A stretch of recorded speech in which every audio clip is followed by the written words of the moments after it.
think these are two players who, as we get more into an analytics driven society, I'm worried about their standing in the game. I think that they may end up being underrated for the positions they played. All right, player A, two-time NBA champ, 5-time All-NBA, 1-time Final MVP, 1-time assist champ, 12-time All-Star.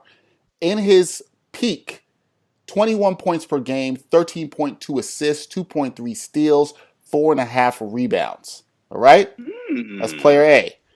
Player B, no NBA championships.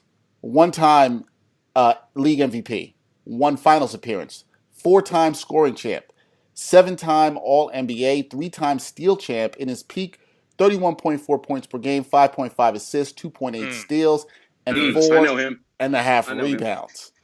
I know him. The reason I say both these guys, I think, will be devalued as we get in the analytics stages. They were not what we'd call terrible, great efficient shooters. If you look at it by modern standards. However, I still think they're really good at what they did in their position in the game. This is a tough one for me. I tend to lean A over B.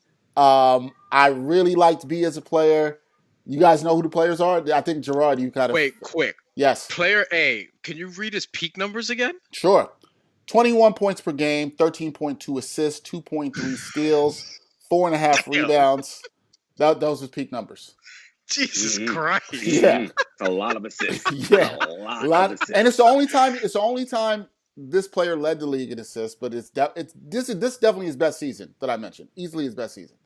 Undoubtedly. I'm going to say this first. And for player B, one of the things that we need to do is, and Simmons made this point in his pod, and, I have my issues with Simmons. I go back and forth whether I like him or not.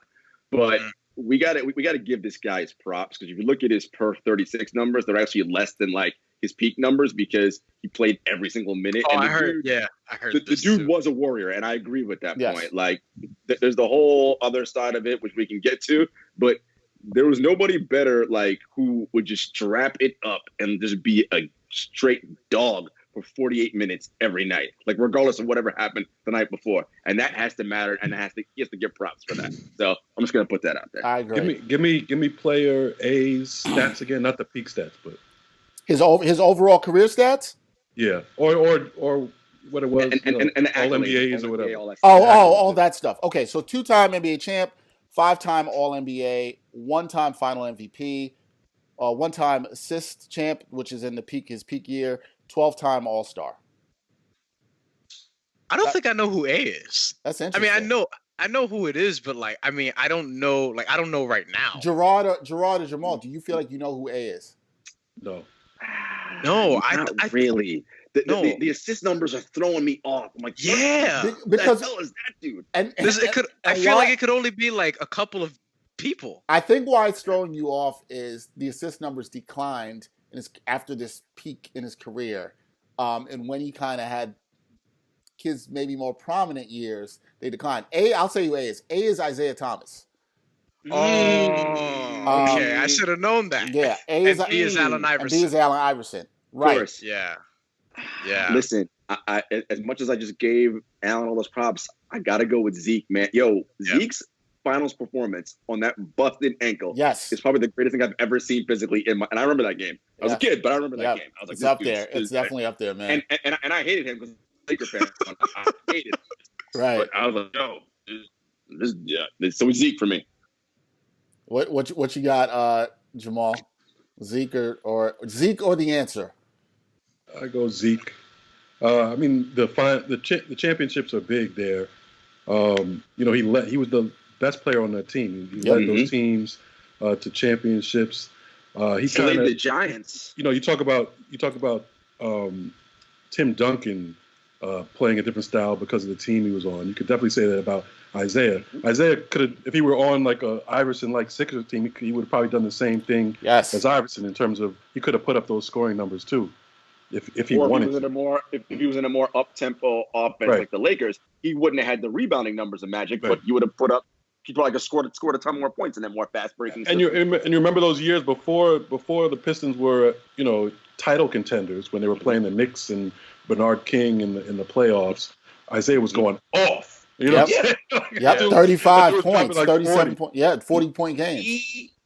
He is going to go down as one of the more underrated players as time continues. I agree. And a lot of it for him, unfortunately, is the off-the-court stuff.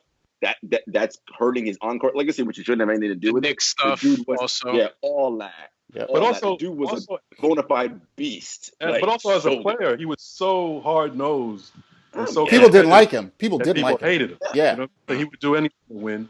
And to be fair, what hurt him, and this is we'll get to this, I'm sure, at some point in this conversation. What hurt him is the media and him backing up Dennis Rodman's comments about if Bird was a black player, he'd be like anybody else. And the media never forgave him for that. Never. The white media never forgave him, but it doesn't like that doesn't play into my analysis at all. Not us. Not me either. When you look, I think, and even in those times, like, maybe it played into some white people's view of him, but it never diminished him as a player at all. And most of us agreed with that statement at the time. Obviously, it was obvious that Bird was they were treating Bird as a god, not even as a basketball player. You know what I'm saying? They weren't just saying he was a great basketball player. They were saying he was God Almighty.